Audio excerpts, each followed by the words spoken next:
आज मी बनवणार आहे सेव टमाट्याची भाजी। कधी कधी काय होतं, घरातून आपले टिफिन जातात,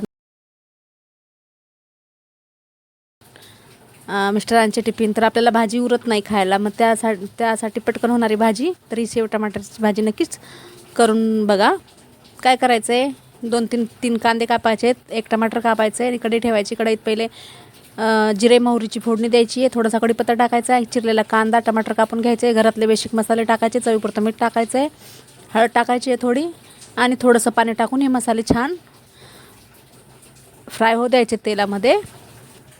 आणि त्यानंतर 2 वाट्या पाणी टाकून घ्यायचं आहे, पाण्याला छान उकळा येऊ द्यायचा आहे। पाण्याला उकळा आल्यानंतर लगेच तुमच्या घरात कुठलीही शेव असेल ते तुम्ही घेऊ शकता, अशी याच्यात सेव टाकून घ्यायची आहे, थोडीशी शिजू द्यायची आहे, कोथिंबीर वरतून टाकून घ्यायची जर असेल घरात तर, किंवा असेही खाऊ शकता। तर पटकन होणारी सेव टमाटरची भाजी रेडी। बाय।